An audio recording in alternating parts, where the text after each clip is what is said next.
افضل الذکر ہے لا الہ الا اللہ، افضل الذکر لا الہ الا اللہ۔ حضرت موسیٰ نے اللہ کی بارگاہ میں عرض کیا یا اللہ کوئی ایسا وظیفہ بتا جس سے تیرا قرب نصیب ہو، فرمایا لا الہ الا اللہ پڑھا کرو۔ حضرت موسیٰ نے عرض کیا یا اللہ یہ تو ہر کوئی پڑھتا ہے، میں نے تو وہ وظیفہ پوچھا ہے جس سے تیرا قرب ملے۔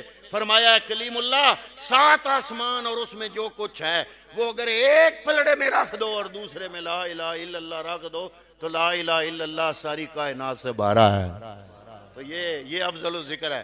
اور دوسرا وظیفہ جو بتایا خصوصاً ان دنوں میں جب ہم گناہوں سے پاک ہوں گے، دل پہ گناہوں کا میل نہیں ہوگا، کثافت نہیں ہوگی، تو زیادہ سے زیادہ روحانیت چمکنے کے امکانات پیدا ہو جائیں گے۔ اس کام کے لیے آپ استغفر اللہ کا ورد کرو، اللہ کی بارگاہ میں استغفار کرو، دو وظیفے زبردست قسم کے۔ اور تیسرا وظیفہ جو حضور نبی رحمت صلی اللہ تعالیٰ علیہ وآلہ وسلم کی احادیث طیبات سے صحابی اکثر پوچھا کرتے تھے یا رسول اللہ اسم اعظم کون سا ہے؟ اسم اعظم ہے ایک اللہ کا اسم، ویسے اللہ تعالیٰ کے 99 نام ہیں، بلکہ امام غزالی فرماتے ہیں 999 ہیں، بلکہ امام غزالی فرماتے ہیں 999 بھی وہ ہیں کیونکہ ہر نام اللہ کی کسی نہ کسی صفت کا ہے۔ یہ 999 وہ ہیں جو بندے کے ادراک اور شعور میں آنے ممکن ہیں، وہ بھی اللہ کی صفتیں ہیں جو بندے کے ادراک سے باہر ہیں، تو ان کو کوئی نام نہیں دیا جا سکتا۔ اس لیے رب کے نام نہ صرف 99 ہیں نہ 999 ہیں، بے شمار ہے، جتنی صفتیں اتنے نام، اور ان ناموں میں ایک نام اسم اعظم ہے۔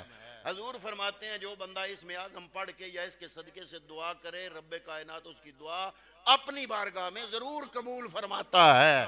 صحابی نے پوچھا ایک نے یا رسول اللہ اسم اعظم تو بتا دے۔ اب یہ حدیث امام حاکم نے مستدرک للحاکم میں بیان کی، نمبر ہے 1861 اور دوسرا نمبر ہے 1866، 2 مقام پہ یہ حدیث پاک مستدرک للحاکم میں موجود ہے۔ حضرت ابو امامہ روایت کرتے ہیں، فرماتے ہیں میں پاس تھا، پوچھا گیا یا رسول اللہ اسم اعظم تو بتا دیں۔ آپ نے فرمایا قال ان الاسم الاعظم لفی ثلاث سور من القرآن، اللہ نے اپنا اسم اعظم 3 قرآن کی صورتوں میں رکھا ہے۔ میں اشارہ کر دیتا ہوں، حضور نے فرمایا صحابہ کو میں اشارہ کر دیتا ہوں، رب نے اپنا اسم اعظم قرآن کی 3 صورتوں میں رکھا ہے۔ آگے صورتیں بھی بتائیں، فرمایا فی سورۃ البقرہ وآل عمران و طٰہٰ، فرمایا وہ قرآن کی 3 صورتیں ہیں، ایک سورہ بقرہ، یہ امام حاکم پتہ ہے ان کی کتاب کون سی ہے؟ امام بخاری رحمت اللہ تعالیٰ علیہ کی صحیح ہونے کی شرطوں پر جو حدیثیں پوری آئیں لیکن امام بخاری نے بخاری میں نہیں لکھی، اور امام مسلم کے صحیح ہونے کی شرطوں پر جو حدیثیں پوری آئیں، اس کے باوجود امام مسلم نے بھی جو حدیثیں نہیں لکھی رہ گئیں وہ ساری اکٹھی کی انہوں نے ایک مجموعے میں، تو اس کا نام پڑ گیا مستدرک للحاکم۔ ساری حدیثیں اس کی صحیح ہیں، جو صحیح ہونے کی شرطوں پر پوری اتری اور امام بخاری سے رہ گئیں اور امام مسلم سے رہ گئیں، وہ امام حاکم نے درج فرمائی، اور امام حاکم نے یہ حدیث پاک نوٹ کی ہے۔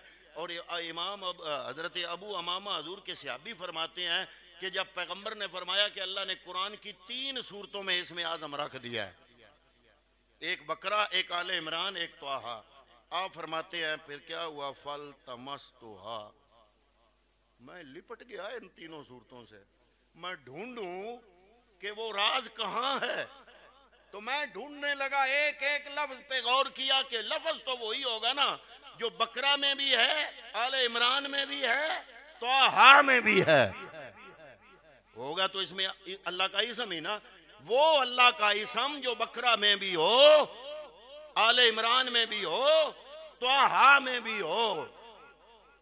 تو آپ فرماتے ہیں میں اس نتیجے پہ پہنچا کہ بقرہ میں وہ لفظ ہے آیت الکرسی کے پہلے لفظ،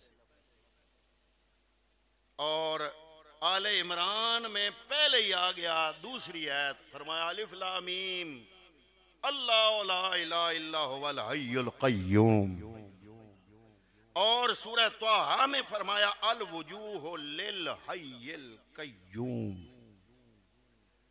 ابو امامہ فرماتے ہیں میں نے رزلٹ نکالا کہ وہ حی القیوم ہے. کیا ہے؟ اللہ کا اسم اعظم. حضرت ابو امامہ حضور کے فرمانے کے مطابق فرماتے ہیں میں نے سرچ کیا تو وہ کیا نکلا؟ حی القیوم. اب 15 شعبان کی رات کو میں نے پورے مجمع کو ایک وظیفہ یاد کرایا. اب وظائف کی دنیا میں اسم اعظم ایک اس کی فضیلت، دوسری فضیلت استغفار کی، تیسری فضیلت افضل الذکر لا الہ الا اللہ.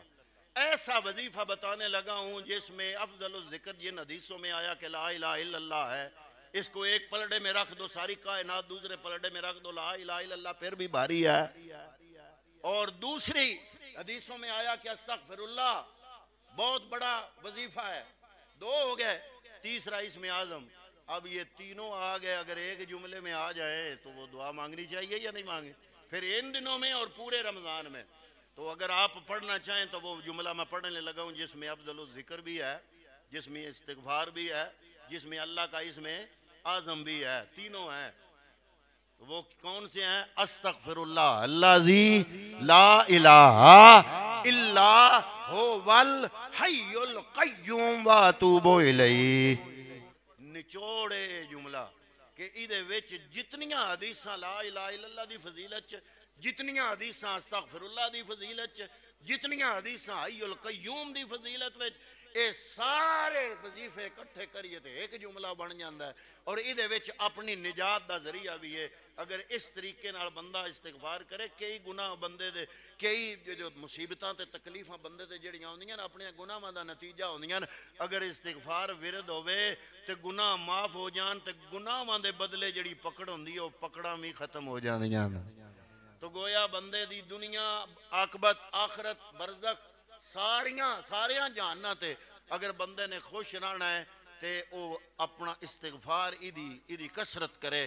اس نو بڑا استغفار بھی آکھیا جاندا ہے. اس وڈے استغفار وچ لا الہ الا اللہ دا بھی وظیفہ ہے، استغفر اللہ دا بھی وظیفہ ہے، اسم اعظم دا بھی وظیفہ ہے. آخری واری ایک واری پھر میرے نال پڑھ لو، اس بعد جمعہ پڑھنے ہیں. استغفر اللہ الذی لا الہ الا هو الحی القیوم واتوب الیہ. اللہ عمل دی توفیق عطا فرما.